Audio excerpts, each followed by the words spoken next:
तो आज हमारा जो सबसे पहला कॉन्सेप्ट क्या है, नेमिंग ऑफ कोऑर्डिनेशन कंपाउंड। क्या है? Naming of coordination compound. यानी अगर आप कोऑर्डिनेशन कंपाउंड ले रहे हैं, इस कोऑर्डिनेशन कंपाउंड के लिए आप नेमिंग कैसे करेंगे। अब इस कंडीशन को समझने के लिए आपको क्या ध्यान देना है, एक कंडीशन ऐसे आपको बना लेनी है, इस कंडीशन को आपको ऐसे समझना है। अब जैसे भाई मैंने क्या किया, ए बी सी ऐसे ले लिया, ए बी सी ऐसे ले लिया। अब मैंने क्या किया, ए को बाहर, बी और सी को कोऑर्डिनेशन स्फीयर के अंदर। वही काम मैंने यहां किया, ए बी को कोऑर्डिनेशन स्फीयर के अंदर लिया और सी को बाहर किया। अब जो बाहर होगा ना, इसके पास चार्ज क्या होगा, अगर ये पूछा जाए तो ये ध्यान देना, अगर पहले पोजीशन पे है तो इसके पास चार्ज क्या होगा, पॉजिटिव, और इन दोनों के पास क्या होगा, निगेटिव चार्ज। कैसा चार्ज होगा, निगेटिव। अब अगर हम यहां पे बात करें तो इस समय इस जो पहले पोजीशन पे होगा, मैंने अभी बताया कि उसका चार्ज क्या होगा, पॉजिटिव चार्ज होगा। तो ऐसे ही यहां पर इसका जो चार्ज होगा वो क्या होगा, पॉजिटिव, और इसका चार्ज क्या होगा, निगेटिव। ये बात क्लियर हो गई। अब यहां से एक बात हमें पता चल गई, पॉजिटिव चार्ज, निगेटिव चार्ज। लेकिन जब हम इस कंडीशन में समझते हैं तो इस कंडीशन में हमें यह ध्यान देना है कि जो ये ग्रुप निगेटिव है, खासकर इस ग्रुप को, तो अगर इस ग्रुप के निगेटिव कंडीशन के अकॉर्डिंग बात करें तो इसे हम क्या कहेंगे, एनायनिक कॉम्प्लेक्स। ये ध्यान दीजिएगा, इस कंडीशन के अकॉर्डिंग हम ये बात कर रहे हैं। और अगर ऐसा ही यही कंडीशन है तो इसे हम लोग क्या कहेंगे, केटायनिक कॉम्प्लेक्स। क्या कहेंगे, केटायनिक कॉम्प्लेक्स। अब ये केटायनिक और एनायनिक कॉम्प्लेक्स क्या है कि भाई जिनके पास निगेटिव चार्ज वो कैसे कॉम्प्लेक्स कहलाएंगे, एनायनिक। जिनके पास पॉजिटिव चार्ज वो कैसे कंडीशन कहलाएंगे, केटायनिक। अब जैसे ही आप ये कॉन्सेप्ट समझ लेते हैं कि भाई इसमें ये जनरल बिहेवियर है, ऐसे हमें बात करनी है, तो अब हम लोग चलते हैं एनायनिक कॉम्प्लेक्स और केटायनिक कॉम्प्लेक्स के नाम से ना करके हम लोग बात करेंगे भाई cationic ligand, external ligand, cationic external ligand. अब भाई जो केटायनिक एक्सटर्नल लिगेंड है, यानी जो ए है और जो ये बी और सी है, अब बी और सी के पास क्या चार्ज होगा, एन माइनस, और ए के पास क्या होगा, एन प्लस। तो अब हम लोग बात कर रहे हैं इस कंडीशन की कि ए के पास क्या है, पॉजिटिव चार्ज। तो नेमिंग करने के लिए आपको कुछ रूल ध्यान देने हैं, इस कंडीशन में कुछ लॉजिक याद रखने हैं। अब नेमिंग करने के लिए सबसे पहला रूल आपको क्या ध्यान देना है इस कंडीशन में, नेमिंग ऑफ एक्सटर्नल लिगेंड। पहला रूल क्या आपको क्या ध्यान देना है, नेमिंग ऑफ एक्सटर्नल लिगेंड। जो एक्सटर्नल लिगेंड है इसकी आपको क्या करनी होगी, नेमिंग करनी होगी। और नेमिंग करने के लिए आपको क्या करना होगा, इसके बेसिक कॉन्सेप्ट को ध्यान देना होगा। सेकेंड वन, ये तो आपने पहले ही बात कर ली। Second one, number of ligand, number of ligand. अब अगर भाई होमो कंडीशन है, एक जैसे हैं, तो आप क्या करेंगे कि वहां पे मोनो, डाई, ट्राई, टेट्रा इस कॉन्सेप्ट का यूज करेंगे। लेकिन अगर ग्रुप है तो वहां आप क्या यूज करेंगे, 20, 30, टेट्राकिस, ऐसे कंडीशन को यूज करेंगे, नंबर ऑफ लिगेंड। नंबर 3 आप क्या करेंगे, name of ligand, name of ligand with suffix O, with suffix O. यानी सफिक्स क्या होगा, ओ होगा। तो यहां से ये बात निकल आई। नंबर 4 आपको क्या ध्यान देना है, नेम ऑफ सेंट्रल एटम। क्या ध्यान देना है, नेम ऑफ सेंट्रल एटम। अब बेटा यहां पे भी आपको एक सफिक्स लगाना है विथ सफिक्स 8। सफिक्स आपको क्या लगा लेना है, 8 लगा लेना है, यानी ये सफिक्स होगा। और नंबर 5 आपको क्या करना है, mention oxidation number in Roman number, oxidation number in Roman digit. अब हमें क्या करना है, ये 5 काम करने हैं इसकी नेमिंग के लिए। और वो 5 काम क्या है, 5 रूल क्या है। सबसे पहला रूल आपको क्या फॉलो करना है कि naming of external ligand, second one number of ligand, third one name of ligand, और सफिक्स क्या लगाना है आपको, ओ लगाना है। Next number of central atom, name of the central atom with suffix 8। और लास्ट वन हमें क्या करना है, मेंशन करना है ऑक्सीडेशन नंबर को, किस कंडीशन में, रोमन डिजिट में। ये बात क्लियर। अब चलते हैं एक एग्जांपल लेते हैं। जैसे मान लेते हैं हमने क्या ले लिया, K3FeCN6। अब यहां पे आपको आइडेंटिफाई करना है K3 क्या होगा आपका, एक्सटर्नल लिगेंड। K3 आपका क्या है, एक्सटर्नल लिगेंड है, ठीक है। Fe आपका क्या है, सेंट्रल एटम, क्या है, सेंट्रल एटम। और साइनाइड आपका क्या है, लिगेंड। अच्छा, अब हमें क्या क्या फॉलो करना था। सबसे पहला काम हमें करना था कि भाई जो नेमिंग है वो किसका होना चाहिए, एक्सटर्नल लिगेंड। यानी एक्सटर्नल लिगेंड में हमारे पास क्या है, के है, तो यहां से इसकी नेमिंग क्या बनेगी, पोटेशियम। क्या हो गया, पोटेशियम। अब इसके बाद मैंने क्या कहा था, number of ligand. Number of ligand में यहां लिगेंड के नंबर कितने हैं, 6 को हम लोग क्या लिखते हैं, हेक्सा। क्या लिखते हैं, हेक्सा। सीएन है तो सीएन को क्या कहते हैं, साइनाइड। तो साइनाइड में हम लोग क्या लगाएंगे, ओ लगाएंगे, तो क्या बन गया, साइनाइडो। अब जैसे ही पोटेशियम हेक्सा साइनाइडो, इसके बाद हमें क्या लिखना होता था, सेंट्रल एटम। सेंट्रल एटम में क्या है हमारे पास, यफी को हम लोग क्या कहेंगे, फेरम। तो यहाँ पे फेर हो गया। और सफिक्स क्या लगाते हैं, 8, तो क्या बन गया, फेरेट। ये बात क्लियर हो गई। अब इसका क्या निकालेंगे, ऑक्सीडेशन नंबर। और मैंने ऑक्सीडेशन नंबर का जो आपको एक ट्रिक बताया था, क्या ट्रिक बताया था, इनर माइनस आउटर। अब इनर कितना है भाई, 6, आउटर कितना है, 3, 6 माइनस 3, वैल्यू क्या आ जाएगी, 3। अब बताओ भाई, आपको समझ में आया कि नहीं, कि कितना आसान सा ये कॉन्सेप्ट है, कि भाई जिसमें आपको सिंपल से जो सारी चीजें आपके सामने रखी गई हैं, बस उन्हीं को तो देख के लिखना है आपको, बाकी तो आपको कुछ करना ही नहीं है। अब जैसे मान लेते हैं हमने कुछ और ले लिया, जैसे मान लो मैंने ले लिया K3ZnCl5। अब इसमें आपको तो कोई दिक्कत होनी नहीं चाहिए। मैंने ये सपोज कर लिया कि भाई ये हमारे पास कंपाउंड है। अब इसमें आप इसकी नेमिंग कैसे करेंगे, तो K3 आपका क्या है, पोटेशियम, और यही आपका क्या है, एक्सटर्नल लिगेंड। तो सबसे पहले इसकी नेमिंग लिखते हैं, पोटेशियम हो गया। इसके बाद हम लोग क्या लिखते हैं, नंबर। अब 5 है तो 5 को हम लोग क्या कहते हैं बेटा, पेंटा। तो पोटेशियम पेंटा। Cl है तो क्लोराइड होता है, क्या होता है, क्लोराइड। इसमें जैसे ही सफिक्स आप लगाएंगे तो कौन सा सफिक्स लगाना है, ओ। ये भी बात हो गई, क्लोराइडो। Zn को हम लोग क्या कहते हैं, जिंक कहते हैं। अब जिंक के साथ हमें क्या सफिक्स लगाना होता है, 8, तो क्या बन गया, जिंकेट। अब मैंने ऑक्सीडेशन नंबर निकालने का रूल आपको बता रखा है, अगर याद हो तो मैंने बताया है, इनर माइनस आउटर, 5 माइनस 3, यानी क्या वैल्यू यहाँ पे 2 आएगा। ये बात क्लियर हो गई, इसमें तो कोई डाउट नहीं होना चाहिए। ऐसे ही आपको अलग अलग कंपाउंड भी मिलते हैं, उन अलग अलग कंपाउंड का भी आप क्या कर सकते हैं, नेमिंग कर सकते हैं। क्या कर सकते हैं, नेमिंग। अब जैसे मान लेते हैं हमारे पास क्या है, K3FeF6।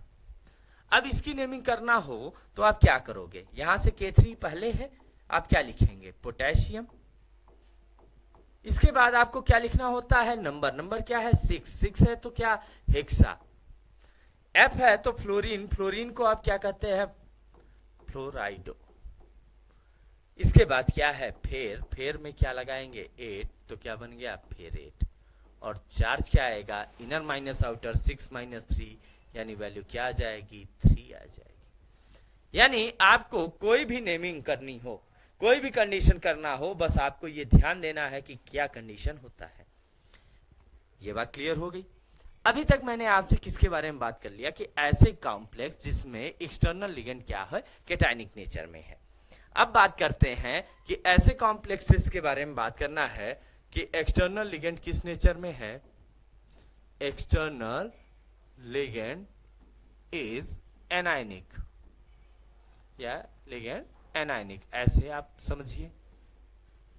अब इस सिचुएशन में आपको क्या ध्यान देना है, इसमें आपको बहुत ज्यादा कॉम्प्लेक्स नहीं कंडीशन करना है, आपको सिंपल सा लॉजिक लगाना है।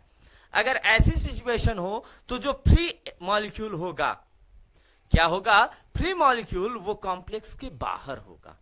यानी अगर आप ऐसे लिख रहे हो ए बी सी, तो अब कॉम्प्लेक्स के बाहर ये होगा, और कहां होगा, बैक साइड, फ्रंट साइड नहीं। फ्रंट साइड पे हुआ तो कैटायनिक, जहां एनायनिक कंडीशन आ रहा है वहां कैटायनिक आ जाएगा। तो ये कंडीशन आपको ध्यान देनी है। अब इस समय में इसके पास जो चार्ज होगा वो क्या होगा, पॉजिटिव चार्ज, और इस सी के पास कौन सा चार्ज होगा, निगेटिव चार्ज। अब जैसे ही ये कंडीशन आ गया, अब आपको कुछ रूल याद रखने हैं, कुछ रूल एंड रेगुलेशन है, जिसके हेल्प से आपको क्या करना है, इसकी नेमिंग निकालनी है। तो जो इसके लिए पहला रूल है वो तो आपको बस सिंपल से समझते चलना है। पहला रूल क्या है, number of ligand, number of ligand. Second one, name of ligand, name of ligand. Number third, name of central atom, name of central atom. अब यहां पे बेटा आपको सफिक्स नहीं लगाना है। Number 4, oxidation number, oxidation number. And number 5 आपका क्या हो जाएगा, एक्सटर्नल लिगेंड। अब ये इतने 5 कॉन्सेप्ट आपको फॉलो करने हैं, किसके लिए भाई, name of anionic external ligand के लिए। अब जैसे ही आप ये कॉन्सेप्ट आपको मिल जाए, आपको बस सिंपल से एक एक लॉजिक को समझना है, और एक एक कॉन्सेप्ट को आपको समझते हुए सॉल्व करना है कि भाई नेमिंग कैसे आप कर रहे हो। ये बात क्लियर हो गई। अब जैसे मान लेते हैं हमने क्या ले लिया बेटा, Cr NH3 5, और बाहर क्या ले लिया बेटा मैंने, Cl2। अब चलिए इसकी नेमिंग करते हैं। नेमिंग करने के लिए सबसे पहले अब यहाँ पे आपको क्या देना है, name, number of ligand. Ligand कितने हैं भाई, 5, तो क्या होगा, पेंटा। इसके बाद क्या है, NH3 है, NH3 को क्या कहते हैं, एमीन, तो यहां से क्या होगा, एमीन। और क्या करेंगे, सफिक्स ओ लगा देंगे, तो क्या बन जाएगा, अमीनो। या अब इसके बाद फिर हमारे पास क्या है, Cr है। Cr हमारा सेंट्रल एटम है, तो इसे हम क्या लिखेंगे, क्रोमियम। और इसके बाद हम लोग क्या लिखेंगे, इसका ऑक्सीडेशन नंबर, और लास्ट में हम लोग क्या लिख लेंगे, जो एक्सटर्नल लिगेंड है इसका नाम, तो यहाँ पे क्या है, क्लोराइड। अब यहाँ पे आपको क्या ध्यान देना है कि अगर आप ये कॉन्सेप्ट लगा रहे हो इनर माइनस आउटर, लेकिन यहाँ पे चार्ज भी तो देखना है। NH का चार्ज क्या होता है, 0। NH3 का चार्ज 0 है। अब 0 है तो 0 का 5 में मल्टीप्लाई करोगे तो 0 आएगा, 0 में से 2 सब्सट्रैक्ट करोगे तो 2 ही आएगा। तो यहाँ पर इसका ऑक्सीडेशन नंबर क्या आएगा, 2। तो यहां से इसका नाम क्या निकल के आया, पेंटा अमीनो क्रोमियम 2 क्लोराइड। ये बात क्लियर हो गई। अब ऐसे ही कोई भी हो जाए कंडीशन, अगर मान लेते हैं हमने ले लिया Cr NH3 6, और एक्सटर्नल में हमने क्या ले लिया, SO4। अब जैसे ही आप ये कंडीशन लेंगे, आपको बस सिंपल से एक एक कॉन्सेप्ट को यहां पे फॉलो करना है। अब यहां ध्यान देना है आपको, जैसे आप लेंगे तो यहां पे क्या आएगा, हेक्सा अमीनो क्रोमियम और इसके बाद क्या आएगा, सल्फेट। लेकिन अब यहां पे इसका जो चार्ज देखेंगे तो यहां 0, SO4 के पास चार्ज क्या होता है 2 माइनस, तो यहां से चार्ज क्या निकल के आएगा 2, तो ऑक्सीडेशन नंबर क्या हो गया 2 हो गया। ये बात समझ में आ गई। अब यहां पे बस आपको एक बात ध्यान देनी है, क्या ध्यान देना है कि अगर जो कॉम्प्लेक्स है कोऑर्डिनेशन स्फीयर है, अगर इसके पास माइनस चार्ज है प्लस चार्ज है, ये डिपेंडेंट है कि भाई कौन सा कंडीशन है। अगर ऐसी सिचुएशन है तो इसमें आपको करना क्या है और नेमिंग कैसे करेंगे, ये थोड़ा सा आपको ध्यान देना है कि नेमिंग करने के लिए आपको ये दो कंडीशन भी समझने हैं कि भाई जो एक्सटर्नल लिगेंड है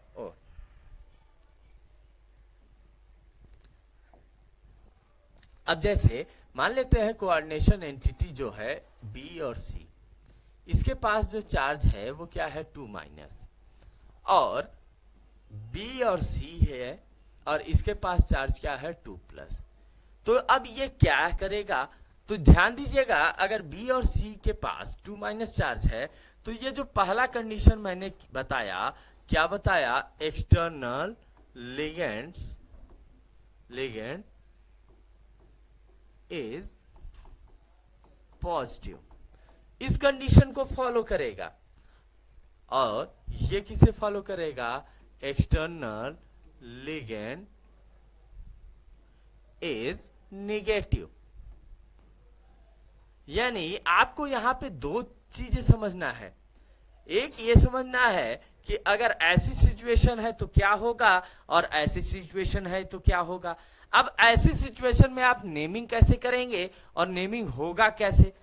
अब इस चीज को समझने के लिए जैसे मान लेते हैं हमारे पास क्या है FeCl6 और इसके पास क्या चार्ज है 2 माइनस, क्या चार्ज है 2 माइनस। बस हमें क्या करना है नेमिंग करने के लिए, अब एक्सटर्नल नहीं है तो आप डायरेक्ट कहां से स्टार्ट करेंगे, लिगेंड से। लिगेंड के नंबर क्या है 6 है तो क्या लिखेंगे हेक्सा, Cl है तो क्या लिखेंगे आप क्लोराइड, और इसमें सफिक्स क्या लगा देंगे ओ, क्लोराइडो। Fe है तो आप क्या लिखेंगे फेर। लेकिन अगर माइनस चार्ज वाला है तो वही कंडीशन 8 सफिक्स आपको लगाना है और साथ में आपको ऑक्सीडेशन नंबर निकालना है। तो मैंने आपको एक पैटर्न बताया है इनर माइनस आउटर का, तो 6 माइनस 2 करेंगे तो यहां से क्या आ जाएगा 4 आ जाएगा। और अब यहां पे ये जो चार्ज दिख रहा है ना, चार्ज दिखने की वजह से इसे हम लोग क्या लिखेंगे बस आयन। अगर चार्ज दिख रहा है माइनस या प्लस साइन शो हो रहा है, इस माइनस और प्लस साइन की वजह से हमें यह बात पता चलेगी कि ये कंडीशन किसको फॉलो कर रहा है, आयनिक कंडीशन को। तो हम लोग किससे रिप्रेजेंट करेंगे, आयन से। तो अभी तक मैंने आपसे क्या क्या बात कर लिया कि भाई आप कैटायनिक एनायनिक कंडीशन में कैसे नेमिंग करते हैं, अगर चार्ज है तो कैसे कर रहे हैं। अब निगेटिव के लिए मैंने ऐसे बता दिया। अब बचा हमारा जो कॉन्सेप्ट पॉजिटिव के लिए, तो इसमें आपको कैसे समझना है। जैसे मान लेते हैं हमने लिया NiCl4 और इसके पास चार्ज क्या ले लिया +2। अब इसकी नेमिंग करते हैं तो क्या आएगा टेट्रा क्लोराइडो निकेल। अब यहां पे ना तो 8 लगाना है ना कुछ लगाना है, सिंपल सा इसका नेम लिखना है निकेल। अब बेटा चार्ज ऑक्सीडेशन नंबर कैसे निकालेंगे, inner minus outer, inner 4, outer में कितने चार्ज है +2, तो 4 माइनस 2 करेंगे वैल्यू क्या आ जाएगी 2, और लास्ट में हमें क्या लिख देना है आयन। तो ये जो आयन वर्ड है ना, ये बता रहा है कि इसके पास चार्ज है, क्या है चार्ज है। अगर ये पॉजिटिव चार्ज वाला है तो वो नॉर्मल कंडीशन, यानी अगर ऐसा दिख रहा है कि किसी में 8 नहीं लगा है तो वो किसको, एनायनिक कंडीशन वाले को फॉलो करेगा। अगर 8 लग गया तो वो केटायनिक कंडीशन को फॉलो करेगा। ये बात क्लियर। अब इसमें ये जो कोऑर्डिनेशन स्फीयर के बाहर चार्ज है, निगेटिव चार्ज या पॉजिटिव चार्ज, इसकी वजह से हम लोग क्या कहते हैं, जो कोऑर्डिनेशन कॉम्प्लेक्सेस हैं वो या तो केटायनिक हो सकते हैं या तो एनायनिक। तो अभी मैंने आपसे क्या क्या बात कर लिया कि भाई हर एक बेसिक कॉन्सेप्ट के साथ मैंने रूल भी दे दिया। इस रूल में आपको बस ये याद रखना है कि बेटा आपको हर एक कॉन्सेप्ट में हर एक प्रॉपर फंक्शनिंग को आपको करना है। तो ठीक है, तो आज की क्लास में हम लोगों ने ये जो बात किया बेटा, आप लोग घर पे हमेशा एक पैटर्न को फॉलो करते चलिए कि क्वेश्चन लीजिए और सारे क्वेश्चन को सॉल्व करते चलिए। तो चलिए इसी और उम्मीद और आशा के साथ कि आज का भी क्लास आप सबको बहुत अच्छा लगा होगा। तो चलिए मिलते हैं नेक्स्ट वीडियो में, तब तक के लिए धन्यवाद। जय हिंद, जय भारत।